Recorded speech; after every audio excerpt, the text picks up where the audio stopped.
बिस्मिल्लाहिर्रहमानिर्रहीम। तो last class में बेटा कॉस्ट क्लासिफिकेशन समझने के बाद आज हम बात आगे लेके चलते हैं और आज हम बात करते हैं मैथमेटिकली एक चीज होती है, इसको हम बोलते हैं कॉस्ट फंक्शन। यस और नो बताइए। जो हमने कहाँ पढ़ा, क्यूएमटी में पढ़ा था। क्या हमने क्यूएमटी में कॉस्ट फंक्शन पढ़ा था?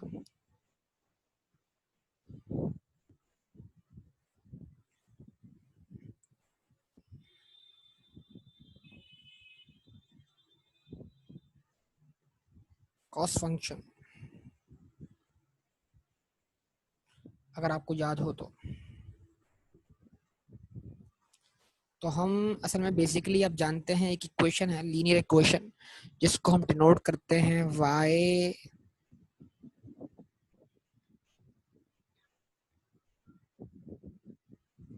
y is equals to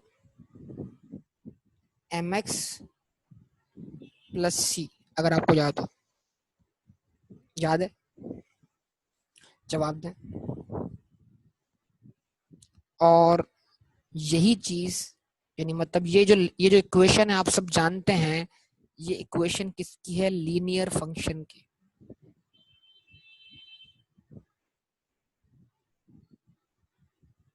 it is equation of what? Linear function. ऐसा ही है। यही चीज हमने स्टेटिस्टिक्स में पढ़ी। कैसे?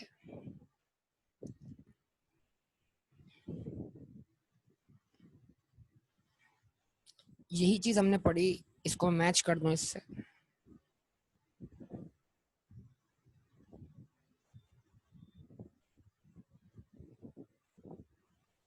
यही चीज हमने स्टेटिस्टिक्स में पढ़ी।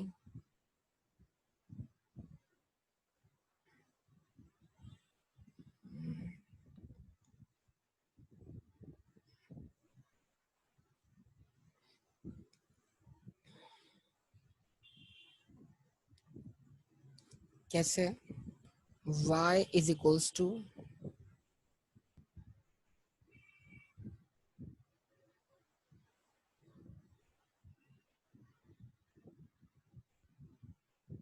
bx प्लस a, या y is equals to a plus bx। Yes और लाइन ऑफ रिग्रेशन के नाम से। तो व्हाट इज द डिफरेंस? मतलब मैथमेटिक्स में हम उसको लीनियर फंक्शन के नाम से वो पढ़ रहे हैं और स्टेटिस्टिक्स में हमने उस चीज को लाइन ऑफ रिग्रेशन के नाम से पढ़ा। तो बात तो सारी वही की वही है, लेकिन डिफरेंस थे, यकीनन डिफरेंसेस थे। y is equals to mx plus c बोलने में और y is equals to bx plus a बोलने में बाहिर तो बात सेम है, लेकिन फिर भी एक मामूली सा फर्क जरूर है। वो फर्क किसको याद है आप में से? इसको हमने कहा था लाइन ऑफ रिग्रेशन।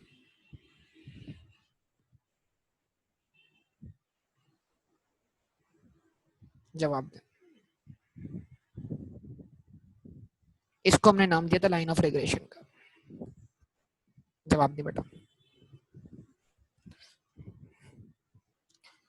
तो y is equals to mx plus c, मतलब इसका मतलब क्या हुआ? मैंने y को बराबर रखा y के। इसका मतलब क्या है? ये वाला y जो कि लाइन ऑफ रिग्रेशन का y है और ये वाला y जो एक मतलब जो लीनियर फंक्शन उसका y है, दोनों केसेस में ये क्या है?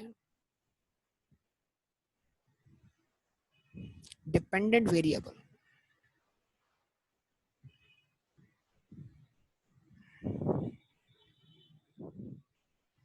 जवाब दें।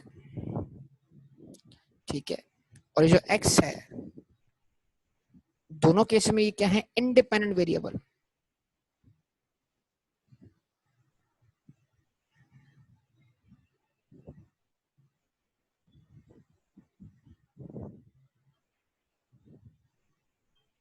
तो यहां तक तो बात सेम है, लेकिन m की जगह पर जो b आ रहा है, m को हम बराबर रख रहे हैं b पर, तो देयर अ डिफरेंस, थोड़ा सा डिफरेंस है यहाँ पर। m जो है वो क्या है? Actual rate of change.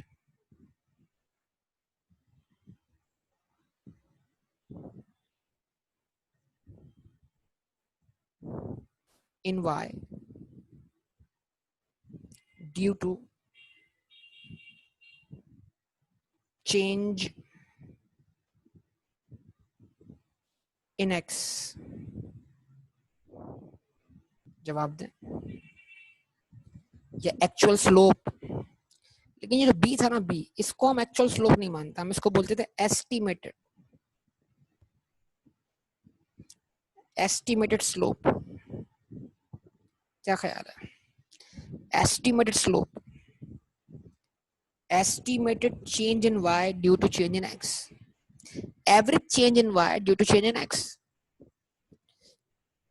तो इसका मतलब क्या था, रिग्रेशन में और लीनियर फंक्शन वाले y is equals to mx, मतलब फंक्शन तो सेम परफॉर्म कर रहे थे, लेकिन बस एक चीज का फर्क था कि हम उसको m से और इसको b से डिनोट क्यों कर रहे हैं। m से जब भी हम उसको डिनोट करेंगे तो बात पक्की है कि हाँ भाई यही एक्चुअल स्लोप है, लेकिन जब हम उसको b से डिनोट करेंगे तो मतलब ये हुआ कि यार ये एक्चुअल स्लोप तो नहीं, ये एस्टिमेटेड स्लोप है, ये अंदाजा है, ये एस्टिमेट है, ये एस्टिमेशन है, ये लाइन ऑफ बेस्ट फिट है। तो line of best fit, line of best fit, जवाब दे।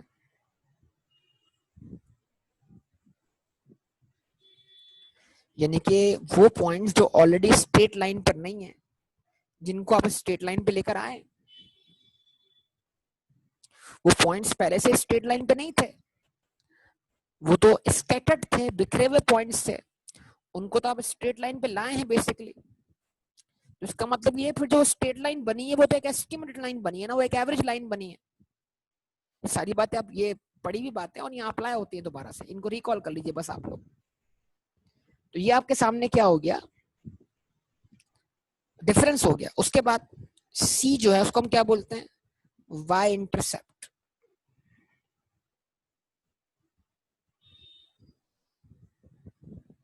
ठीक है, और यहाँ पर जो ए है ये भी क्या है, ए भी क्या है, ए सी की जगह पर आ रहा है, ये भी वाई इंटरसेप्ट है। लेकिन क्या ये एक्चुअल वाई इंटरसेप्ट है, ये भी क्या है, एस्टिमेटेड वाई इंटरसेप्ट या एवरेज वाई इंटरसेप्ट। तो ये बुनियादी तौर पर आपको सामने मैंने फर्क रख दिया।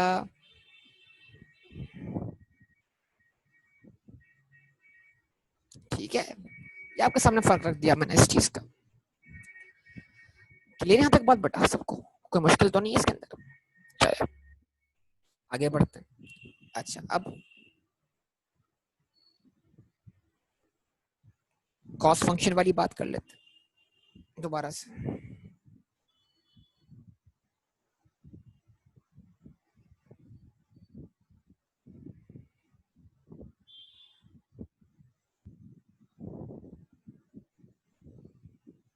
कॉस्ट फंक्शन, तो कॉस्ट फंक्शन को बेसिकली बेटा हम डिनोट करते हैं c of x, c is the function of x, y is the function of मतलब dependent variable, is equals to what,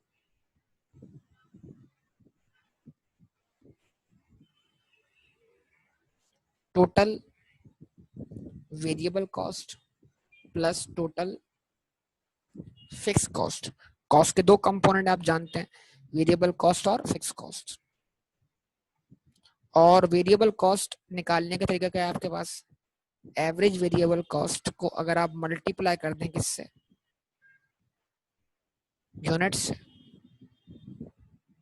plus कर दें उसमें क्या, टोटल फिक्स कॉस्ट, तो ये बन जाएगा आपका बेटा कॉस्ट फंक्शन। अब ये बिल्कुल एग्जैक्टली इसमें अगर आप इसको बराबर ले आए तो ये आपका बराबर आएगा किसके, y के, और ये आपका एवरेज वेरिएबल कॉस्ट बराबर आएगा किसके, m के, यूनिट्स बराबर आएंगे किसके बेटा, x के, और जो आपकी टोटल फिक्स कॉस्ट है वो बराबर आएगी किसके, c के। और अगर आपका cost function already straight line पर ना हो, मतलब लीनियर ना हो बल्कि नॉन लीनियर हो, और आप उसको स्ट्रेट लाइन पे लाना चाहते हो, तो फिर लाइन ऑफ रिग्रेशन के हिसाब से क्या होगा, y is equals to b x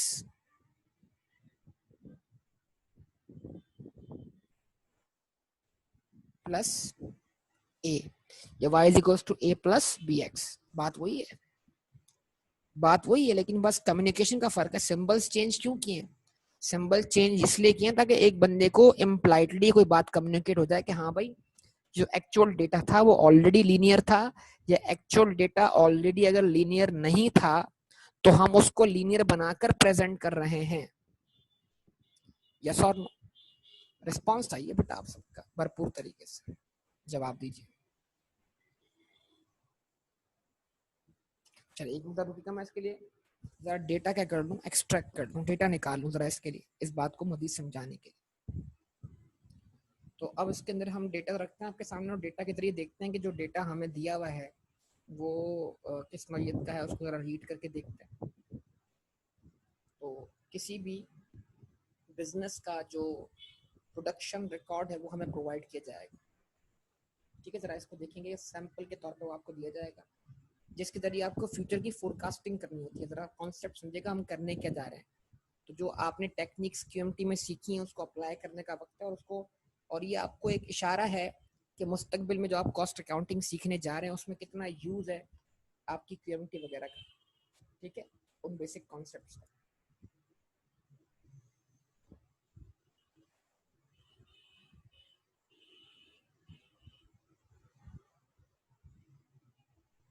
तो एक क्वेश्चन आपके सामने रख रहा हूँ।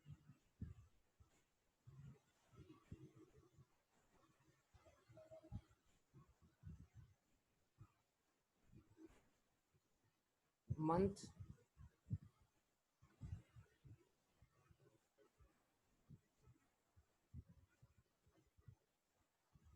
प्रोडक्शन यूनिट्स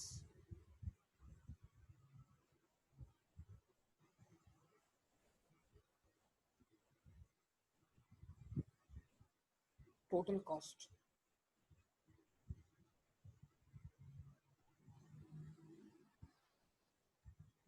ठीक है,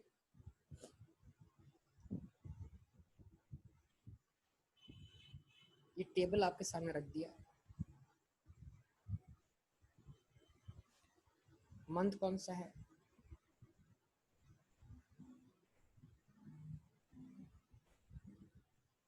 जनवरी का।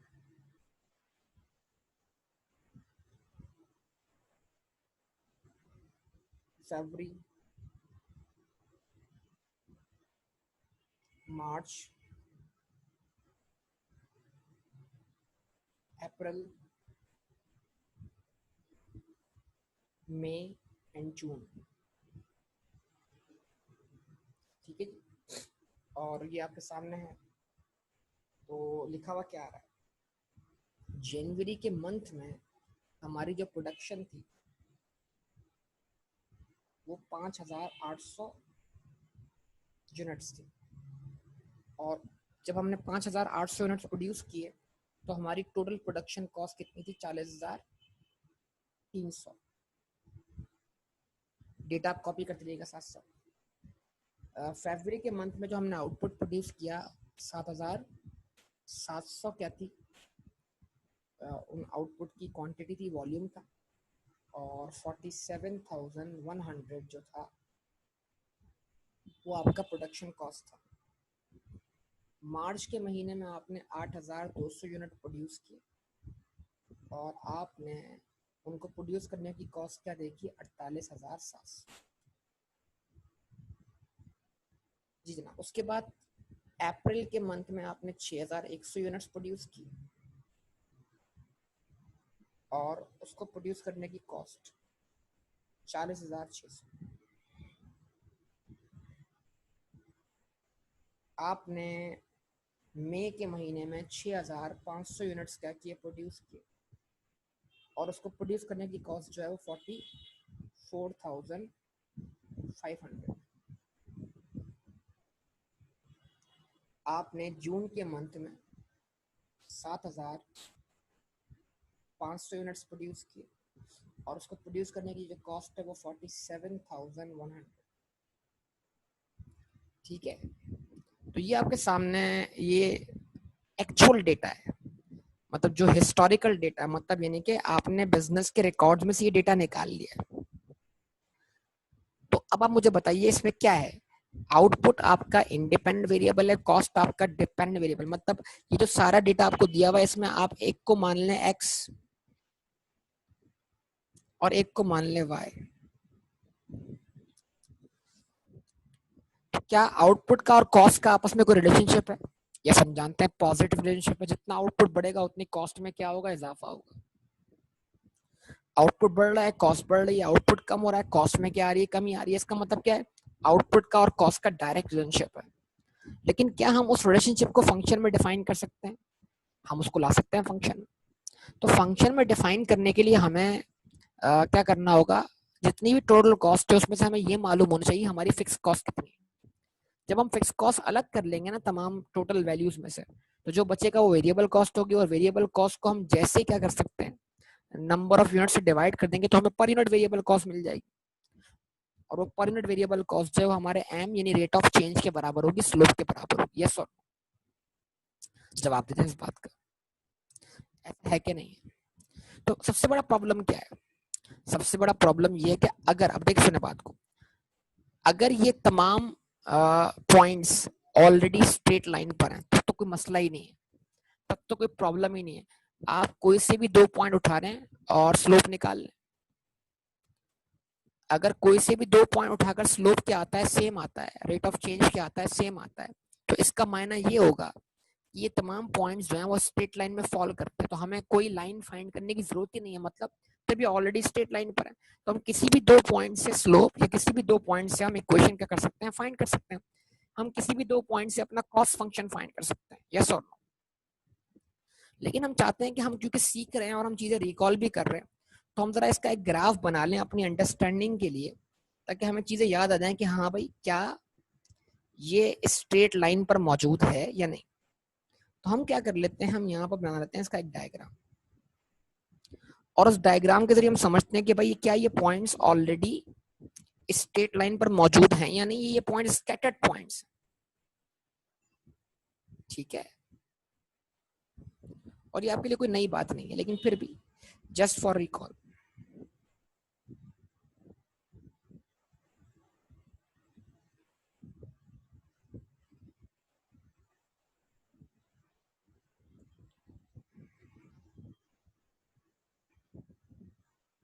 X axis, Y axis 0 point, ठीक है। और आप सब जानते हैं एक्स एक्सेस पर हम क्या प्लॉट कर रहे हैं, प्रोडक्शन यूनिट्स,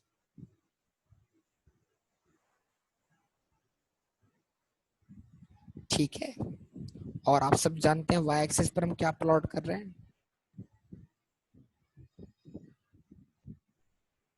टोटल कॉस्ट।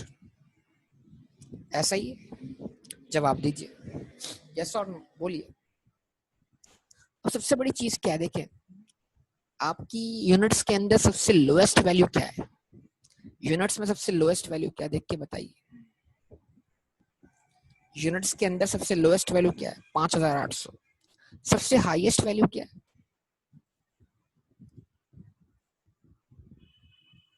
सबसे हाईएस्ट वैल्यू क्या है, 8200। गुड। अब 5800 और 8200 का डिफरेंस निकाल लें तो आपको इसकी रेंज मिल जाएगी। मतलब रेंज क्या, मतलब इसके दरमियान कितनी पॉसिबल वैल्यूज फॉल करती है। तो इस दरमियान का आपने स्केल बनाना है, ठीक है। 8200 माइनस 5800, डिफरेंस क्या आ रहा है बताइए।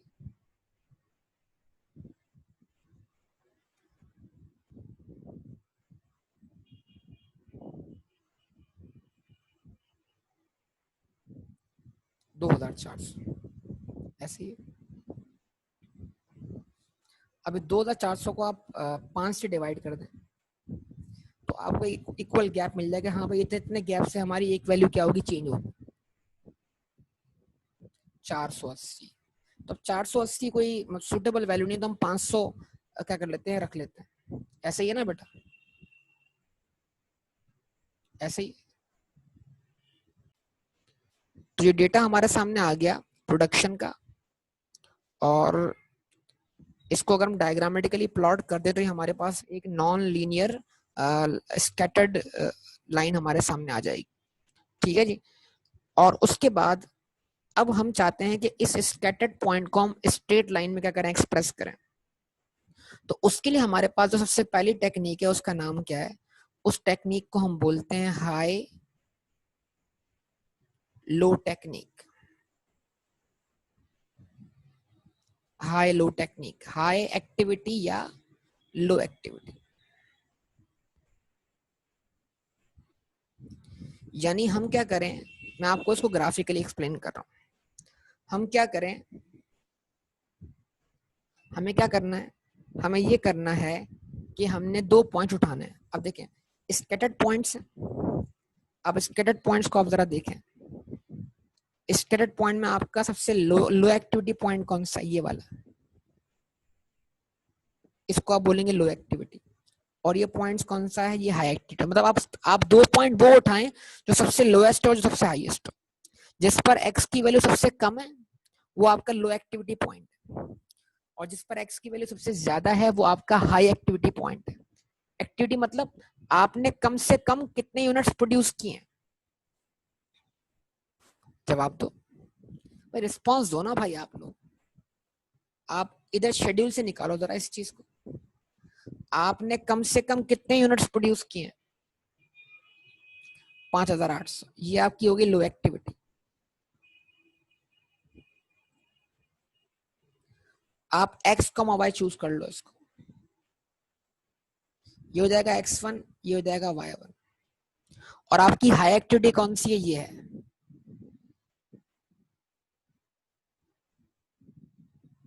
ठीक है, यानी आप सबसे लो एक्टिविटी चूज करो, सबसे हाई एक्टिविटी चूज करो। कर ली चूज। और क्या करो, इन 2 हाई और लो एक्टिविटी के जरिए एक लाइन ड्रॉ कर दो, इन दोनों पॉइंट्स को मिलाकर ऐसे।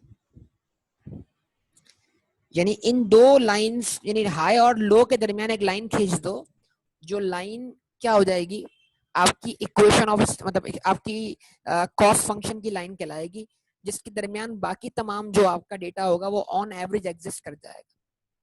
यानी इसका मतलब क्या है, लाइन ऑफ रिग्रेशन के बगैर अब हम स्ट्रेट लाइन निकाल रहे हैं। कैसे, उस टेक्निक को हम हाई एक्टिविटी और लो एक्टिविटी बोल रहे हैं। इसका मतलब क्या हुआ, अब ये लाइन ग्राफिकली, यानी ग्राफिकली तो आपके सामने आ गई है। ये लाइन मैथमेटिकली इसका फंक्शन क्या होगा, तो वो फंक्शन निकालने के लिए हम क्या करते हैं, हाई एक्टिविटी लिखते हैं और लो एक्टिविटी लिखते हैं। तो आप भी क्या करें, मुझे फॉलो करें और लिखें। देखें आपने लिखा हाई एक्टिविटी,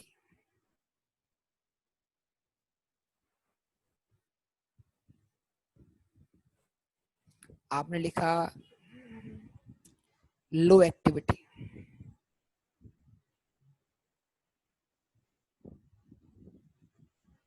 ठीक है, और आउटपुट टोटल कॉस्ट। आप सब जानते हैं हाई एक्टिविटी पर आपकी आउटपुट लेवल कितना है। हाई एक्टिविटी पर आपका आउटपुट लेवल है 8200, और कॉस्ट कितनी है, 48,000, 48,700। यस और नो। और आपकी लो एक्टिविटी पर आउटपुट कितना है, 5,700, और टोटल कॉस्ट कितनी है, 40,000, 40,000, 5,800 है। ओके, 5,800 पर क्या कॉस्ट है, 40,300।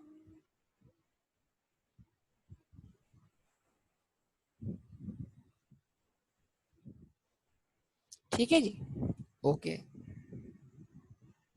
अब आप बताइए डिफरेंस क्या आ रहा है, आपकी हाई एक्टिविटी और लो एक्टिविटी का डिफरेंस क्या आ रहा है। 8,200 यूनिट्स में से आपने 5,800 यूनिट्स क्या किए, माइनस किए। क्या डिफरेंस आया, 24। 40,300 यूनिट्स में से आपने 48,700 यूनिट्स माइनस की, सॉरी 48,700 कॉस्ट में से आपने 40,300 की कॉस्ट क्या की, माइनस की। डिफरेंस क्या है, 8,400। आगे डिफरेंस, इस डिफरेंस को कैसे इंटरप्रेट करें?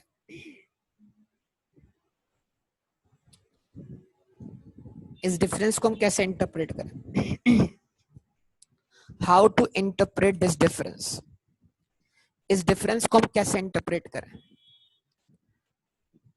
इस डिफरेंस को हम ऐसे इंटरप्रेट करें कि जब हमारा आउटपुट लेवल 5,800 यूनिट्स था तो हमारी जो कॉस्ट है वो 40,300 रुपए थी। जब हमारा आउटपुट 5,800 से बढ़कर कहाँ पहुंचा? 8,200 तक। तो हमारे आउटपुट में 2,400 मजीद यूनिट्स क्या हुए? ऐड हुए। यस और नो? यस और नो? रिस्पॉन्स देते हैं बनाए मेहरबानी।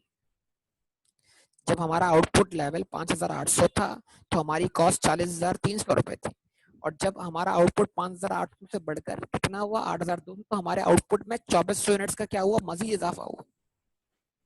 यस और नो? ऐसे ही ना? तो 2,400 का इजाफा होने की वजह से हमारी कॉस्ट जो है वो 40,300 से पहुंच गई 48,700 तक। तो इट मींस दैट 2,400 इजाफी यूनिट्स बनाने की इजाफी कॉस्ट कितनी है? 8,400। यानी 2,400 इजाफी यूनिट प्रोड्यूस करके हमारी कॉस्ट में इजाफा हुआ कितने से? 8,400 से। यस और नो? तो अगर हम क्या करें, अगर हम एवरेज वेरिएबल कॉस्ट निकालना चाहते हैं, स्लोप निकालना चाहते हैं, रेट ऑफ चेंज निकालना चाहते हैं, तो हमें चाहिए कि हम इस 8,400 को डिवाइड कर दें किससे? 2,400 से। तो आपको स्लोप मिल जाएगा, आपको रेट ऑफ चेंज मिल जाएगा कि एक यूनिट बनने से आपकी कॉस्ट में 3.5 रुपए का क्या हो रहा है? इजाफा हो रहा है। यानी एक यूनिट को प्रोड्यूस करने की वेरिएबल कॉस्ट जो है वो 3.5 रुपीज है। यस और नो? और बड़ा लॉजिकल मामला है। ये बताइए, जो 8,200 यूनिट्स बनाने की टोटल कॉस्ट है 48,700, इसमें फिक्स कॉस्ट तो उतनी होगी ना जितनी 40,300 में होगी। मतलब आउटपुट तब्दील होने से फिक्स कॉस्ट में तो कोई चेंज नहीं आता ना।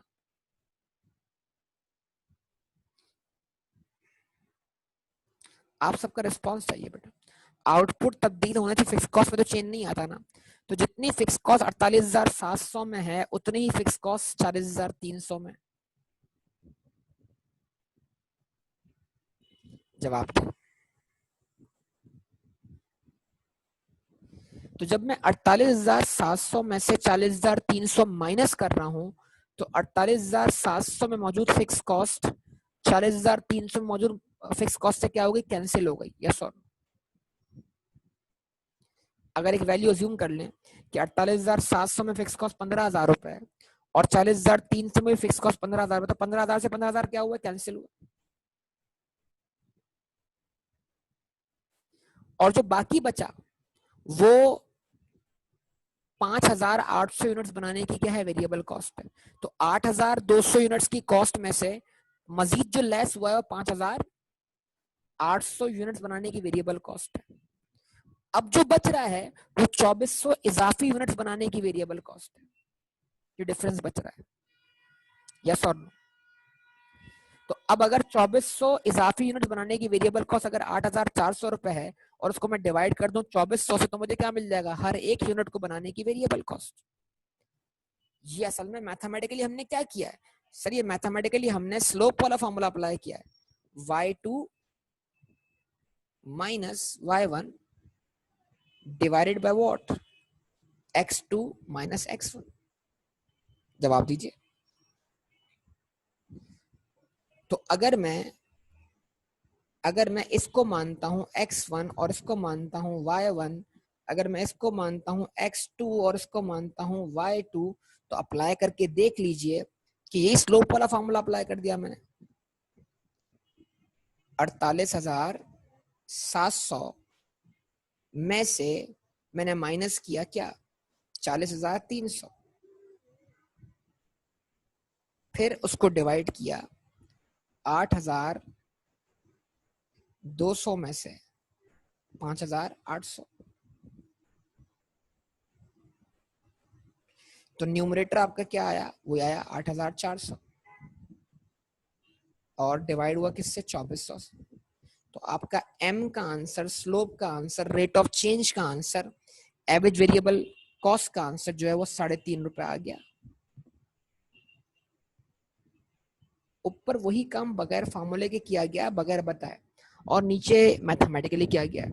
कॉस्ट अकाउंटिंग के अंदर कोई स्टैंडर्ड नहीं है, आप किसी भी तरीके से आंसर वर्कआउट कर, मैथमेटिकली कर लें, क्वेश्चन बना के कर लें, कैसे भी कर सकते हैं। आपके ऊपर कोई पाबंदी नहीं, कोई पार्टिकुलर फॉर्मेट फॉलो करना जरूरी नहीं। समझे बात को?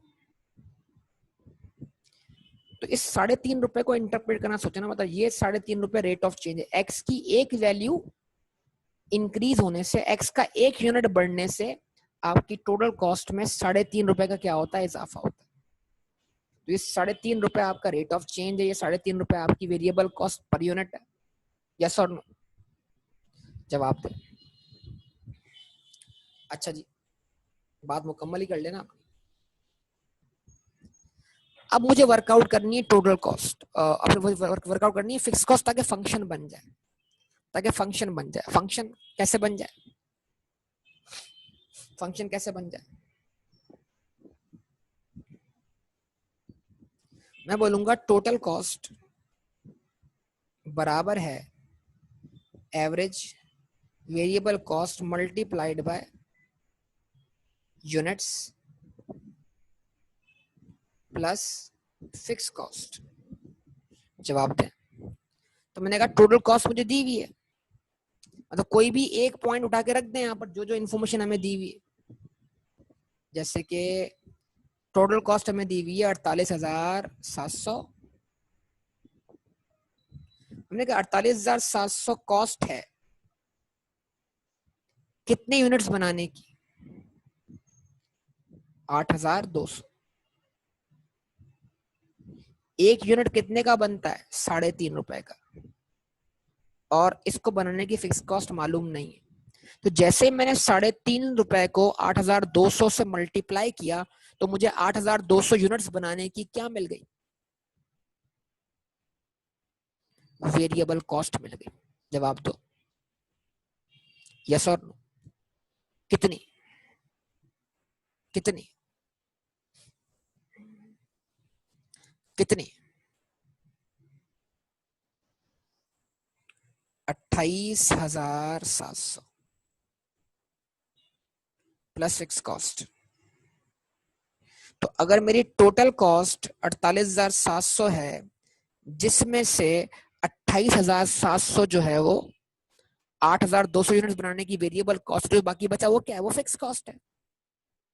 तो 48,700 माइनस 28,700, आंसर क्या आ गया, 20,000। ये 20,000 क्या बन गई, आपकी फिक्स कॉस्ट। तो आपने जो इक्वेशन बनाई उसका आप बना लेंगे कॉस्ट फंक्शन। आपने कहा cost function is equals to average variable cost multiplied by units plus what, fix cost. तो आपने कहा मेरा कॉस्ट फंक्शन बराबर है 3.5 रेट ऑफ चेंज है, मल्टीप्लाई बाय व्हाट, यूनिट्स का मतलब क्या हुआ, x, 3.5x plus fix cost कितनी, 20,000 रुपए। ये आपका कॉस्ट फंक्शन ड्राइव हो गया। अब आप क्या करें, यहाँ पर x की कोई सी भी वैल्यू पुट करके अपने मुस्तकबिल की कॉस्ट को प्रिडिक्ट कर लें, अपनी मुस्तकबिल की कॉस्ट को फोरकास्ट कर लें, अपने मुस्तकबिल के बजट्स बनाना शुरू कर दें। तो बजटिंग, फोरकास्टिंग, ये एक टॉपिक है कॉस्ट अकाउंटिंग का, जहां पर आपको ये सब चीजें क्या आएंगी, काम आएंगी आगे। क्या मेरी बात आपको समझ में आती है बेटा?